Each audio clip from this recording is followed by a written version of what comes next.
দুই হাতও নাই, দুই পা নাই, শুধু বডি ফড়ে আছে এমন একজন ব্যক্তি মুসা কালিমুল্লাহর ডাইকা বলতেছে, ও কালিম কই যাও? কালিমুল্লাহ বলে, আমি আল্লাহ তাআলার সঙ্গে কথা বলতে যাইতেছি। এবার যার হাতও নাই পা নাই সে বলতেছে, ও গো কালিম আল্লাহ তাআলাকে বইল, আমার হাতও নাই পা নাই, আমাকে আল্লাহ তাআলা কি এমনি এমনি বানাইছে নাকি আল্লাহ তাআলার কামে বানাইছে আমি জানতে চাই। তো মুসা আলাইহিস সালাম কোনো কথা না বলে বললেন, হ্যাঁ আমি আল্লাহ তাআলার কাছে জিজ্ঞাসা করব। এই কথা বলে যখন হাঁটা দিচ্ছেন, রওনা দিচ্ছেন, তখন আর একজন ব্যক্তির সঙ্গে দেখা হয়ে গেছে, একজন মহিলা যার কিছু নাই, রাস্তার সাইডে শুধু একটা ঝুপড়ি আছে, ঘর। ঘরের ভিতর থেকে বের হয়ে কইরা বের হয়ে তিনি বলতেছে, ও কালিম কই যাও, কই যাও কালিম বলো। মুসা কালিমুল্লাহ বললেন, আমি আমার মাওলার সঙ্গে কথা বলতে যাইতেছি। এ কথা যখন বললেন, মহিলা বলে দিলেন, আমার কিছু নাই, ঘর ছাড়া ঝুপড়ি ছাড়া কিছু নাই। আল্লাহ তাআলাকে বইল, আমার সম্পদ ঘর কেমনে বড় হবে, কেমনে বাড়বে? এই তিনটা কথা বলে দিলেন। মুসা নবী হাঁটতেছেন আর মনে মনে ভাবতেছেন, হাই হাই আল্লাহ তাআলার কাছাকাছি তোর ভাড়ে চলে আসলাম। বাড়ির ভিতরে আমার মহিলা আছে, বিবি আছে, ছেলে মেয়েরা আছে, কি খাইবে মনে মনে এটা আছে। আপনি আমি ভালো করে উত্তর দিবেন, বুঝে আমাদের মনে যা আছে আল্লাহ তাআলা জানে কিনা। আপনার মনে এখন কোনটা আছে আল্লাহ তাআলা জানেন, আমার মনেও কোনটা আছে আল্লাহ তাআলা জানেন। তুর পাহাড়ের কাছাকাছি গেছে, মনের ভিতরে ওই কথা যে স্ত্রী কি খাইবে, ছেলে মেয়েরা কি খাইবে। তুর পাহাড়ের কাছে যখন গেছে, আল্লাহ তাআলা বললেন, মুসা দাঁড়াও, ও কালিম সামনে তোমার কি দেখা যায় দেখো।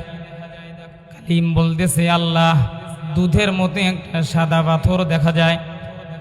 তাহলে তোমার ডান হাতে কি আছে? কয় আমার ডান হাতে এটা লাঠি আছে।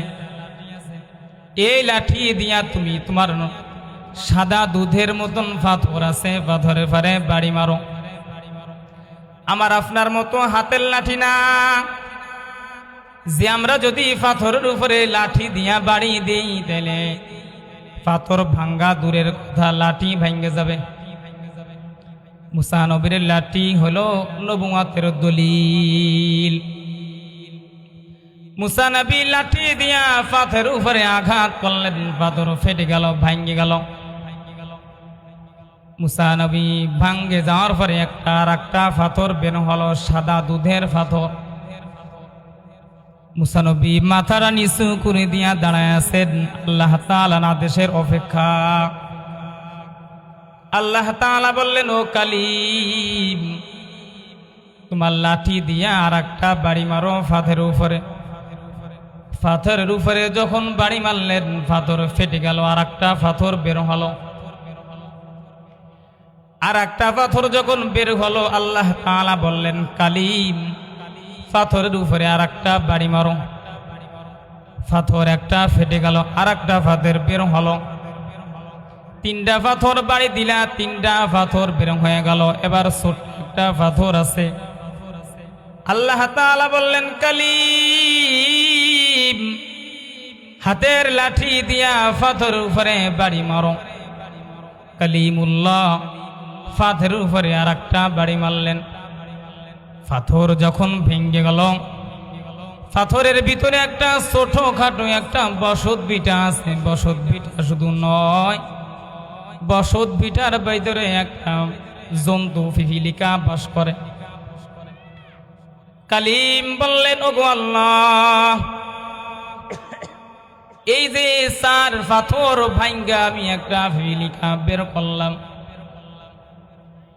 আল্লাহ বললেন, মুসা আমার কাছে তোমার প্রশ্ন করার কোনো দরকার নাই, তোমার মাথাটা পাথরের কাছে নাও, পিপিলিকার কাছে নাও। পিপিলিকার কাছে যখন নিছে, পিপিলিকা বলতেছে সুবহানাল্লাহি বিহামদিহি সুবহানাল্লাহিল আযীম।